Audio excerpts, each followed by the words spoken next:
Okay, so moving on to Tara's questions. Number 1, besides Mayan, which of our ships is your favorite? Of course, this includes friendships. I think it's Kirana. I don't know, I love ships like that, where there's, like, the grumpy one, and then the one person that he's, like, really sweet with. Like, I'm a sucker for that trope. Why is my camera so far up? Okay, that's better. That's my face. But, yeah, I love everything about it. They're so cute, and I love that. I think he's really good for Oksana. So, yeah, Kirana, for sure. Number 2, tell me what kind of pregnant woman Ryan will be. Should Micah be fearing for his life? Probably. I mean, Ryan is small and angry to begin with, so there's a really good chance that pregnancy hormones are gonna make that worse. And there's nothing I can do about that. I think as long as he feeds her and doesn't, he might want to sleep on the couch sometimes. No, I think it'll be okay, because Mike is used to dealing with Ryan when she's pissed or upset or, like, whatever. I mean, he's literally known her whole life. I think he can handle her hormones. He's been there for every single one of her periods, let's be honest. And yeah, I just said that. Fight me. Fight me about it. If we're talking about pregnancy, we can talk about periods. Okay. So, yeah, I think Michael will be fine. But if he's not, he can call in Mama Hadley for backup. Number 3. Has Oksana gotten any better at potions since graduating? Not even a little bit. I mean, she probably never touches that cauldron unless she's bringing it to Kier to make paint. That's about it. Yeah, no, she's still terrible at potions. She's probably always going to be terrible at potions. It's a fun thing for me that she's more likely to blow something up than actually make something effective. Even if they're making paint, like, she's still liable to blow that thing up. How? I don't know, but she is. Number 4. Do you think Gemma will ever be right after Jaden's death? Okay, listen, bitch. We gonna have a talk now? No. She'll be okay. I mean, wow, really close to the camera there. You never really, get over it, but you move on and you learn to live with it, I guess. I've never lost a sibling, but I've lost both my grandfathers, my great-grandfather, and my great-grandmother. So I can speak from experience that it always hurts. And I know you can too.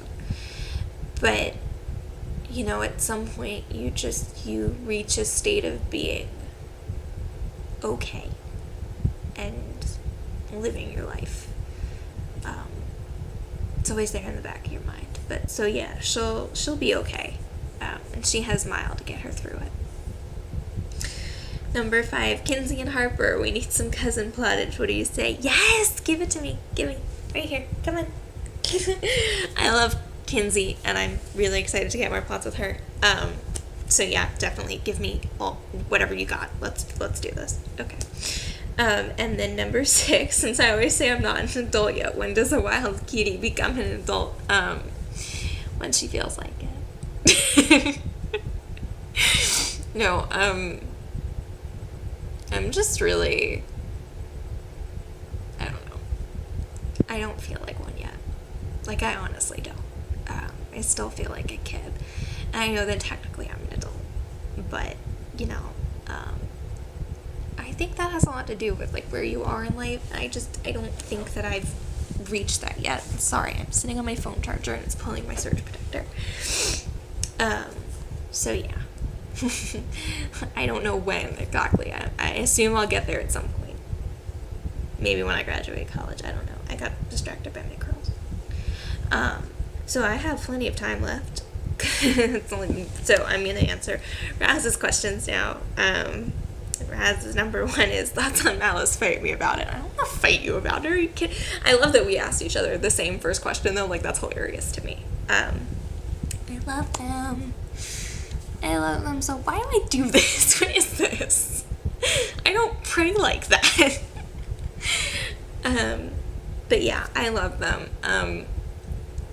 They're so pure, and it makes me so happy because, we talked about this a little bit, but they both really need something like that in their lives, and I love that they fulfill that for each other, and I love how much of a safe place he is for her, and she's a safe place for him too.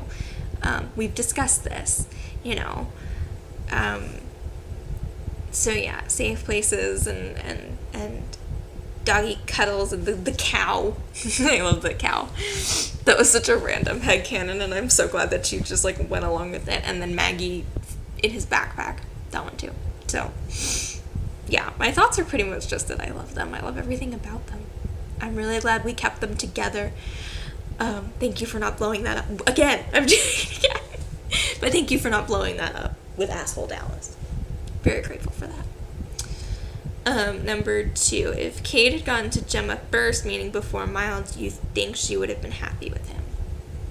Don't hate me, but no. I mean, she would have in the beginning, but I think that eventually his, disappearing on her and whatever else would have gotten on her nerves to the point that she wouldn't have been able to deal with it. Now, if he stuck around all the, like, if he settled because he was with her, then yeah, they'd be happy. She'd be happy with him. Because we did say that he would end up being her dom, right? I think we did. But yeah, but if he's still, flaky, then no. But yeah, I think they could have been if he settled down with her. Number 3, so Malcolm is semi-back, and how does Maggie feel about that? Maggie's not doing so great with that. Maggie is struggling again with her PTSD because he sent her some letters, and it just kind of, it triggered her, but it's more of a subconscious trigger, so she's just really on edge, and like I've been saying that she's been running out of charms class again because the spell work is too much for her and stuff like that. So I'm thinking she probably needs a lot of Dallas time and probably time, with Reagan and Artemisia and everyone else that she feels comfortable with. But yeah, she's not doing so great with that. But she has Vienna, who is trying to get him, and Savannah are trying to get him away from her, which is, I'm so pleased with the amount of people that want to just like kick his ass for her. She doesn't want them to do that, but I'm really happy about it. Okay, number 4, we know Malice is bro TP. Do you think they could have had the option to be OTP? Yeah, I think they could have. I think probably somewhere in an alternate universe that's a thing.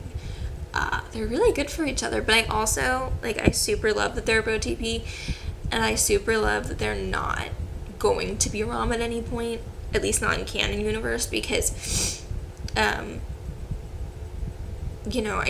love when people, shatter that stereotype, and I want them to just be, best friends always, and, never do anything else with that, and just always be platonic, because I think that's a fun trope too, where they're constantly fielding these questions and they're like, I don't know what the fuck you're talking about, we're not dating. Like Hermione and Harry, when Dumbledore asks Harry about Hermione and Harry's like, what the fuck? I think I've tagged you in that, and that's them. It's just no, that's not, she's just my best friend. Yeah, okay, we cuddle, but because she needs to feel safe, and I'm huge. I love that, but yeah, somewhere in an alternate universe, probably. Number 5. There are some characters who don't really like that Star is helping in raising Ezio's kids. Given the fact that she is still overcoming her prejudices in the family she comes from, do you think Ryan has any of those feelings? No. At the end of the day, I've actually discussed this with if there's anything that Ryan's upset about, it's that she's not the one raising the kids.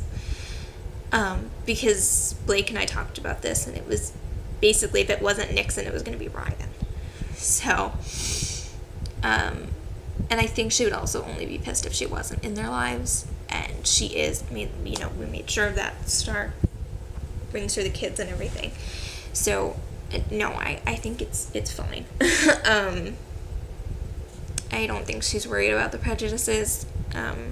Sorry. Itchy eye. But I think Ryan's pretty content with it. I think sometimes she does wish it was her. But she's going to have her hands full pretty soon. And then she's going to end up with twins of her own. So, like, I think it's fine. But no, she's not. I mean, Star was Massimo's best friend. I'm probably saying that wrong. And Ryan is Ezio's. And Mus was, like, her brother. And Nixon was Ezio's best friend. So, pretty good there. I think there's good feelings there. Yeah, I think they're all pretty good with each other. So that's it. I'm going to stop there for the night because everything else will take me a really long time, and it's 11:17 and I should probably shut up.